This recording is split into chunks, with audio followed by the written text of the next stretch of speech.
Nagaa Waaqayyoo isiniif haa ta'u akkam jirtu? Nagaa keessanii sabi Waaqayyoo, uummati Oromoo, uummati Itoophiyaa keessa jiraattan, uummati biyya biraa jiraattan, uummati keenya nagaa Waaqayyoo bakka hundumaatti isiniif haa ta'u akkam jirtu? Nagaadhaa isiniin jechuudhaafan dhufe.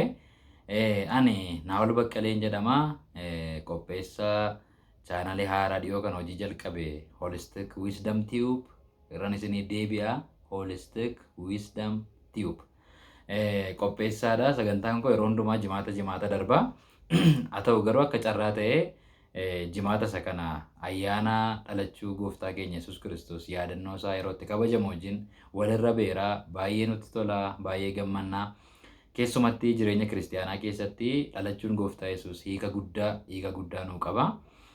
Jireenya kiristaanaa duwwaa immoo otoo hin taane hin galleef malee warruma biyya lafaaf iyyuu dhalachuun gooftaa keenya Yesuus Kiristoos hiika guddaa qaba. Sagalee Waaqayyoo keessattis immoo Luqaas boqonnaa 2 kan jiru mee isiniin dubbisa. Waa'ee dhalachuu gooftaa wal qabsiisee biyyi lafaa hundumtuu akkamitti ilaaluu akka inni qabu sagalee Waaqayyoo waan jedhu qaba.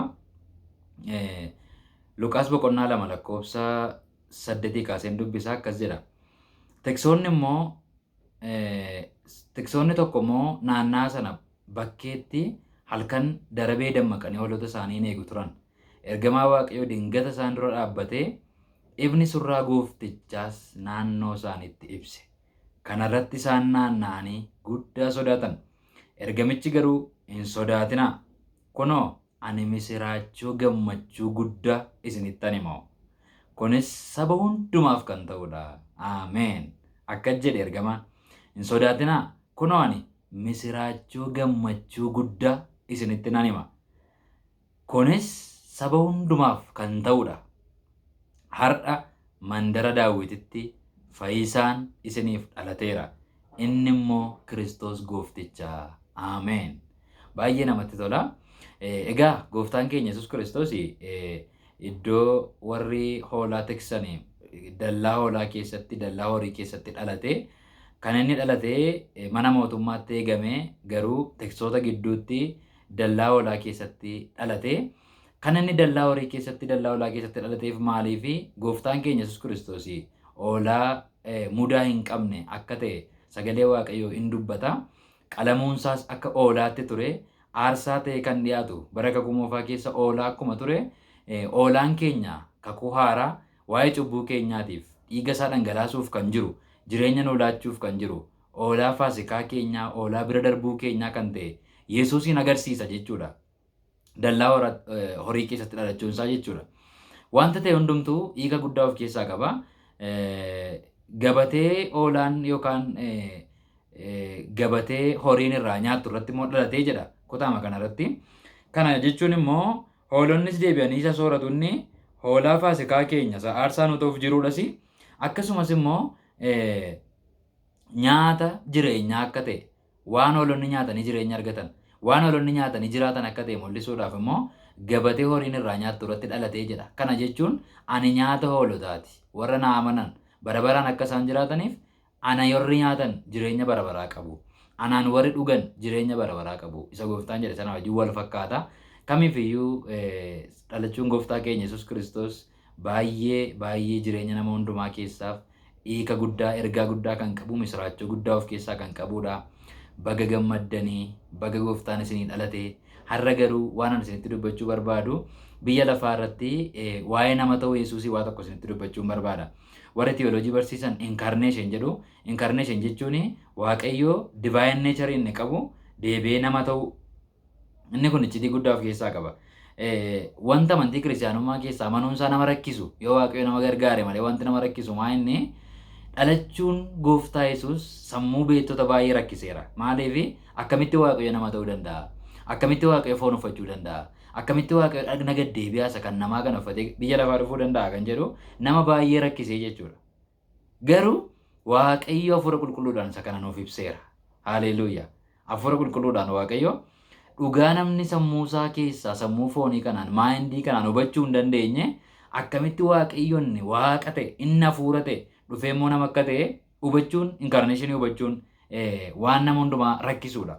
Egaa gooftaan keenya Yesuus Kiristoos gabaabaadhumatti kan inni nama ta'uun isa barbaachiseef maa inni nama yoo ta'e malee nama bakka bu'uu hin danda'u waan ta'eefidha.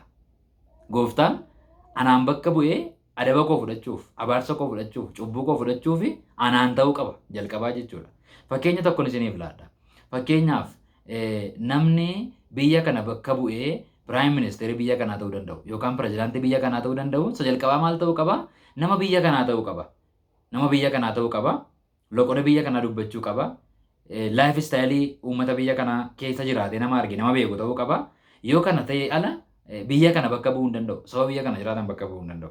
Gooftaa Yesuus Kiristoos nama bakka bu'ee namaaf fannifamuuf fayyina namaa raawwachuuf nama ta'uu qaba ture.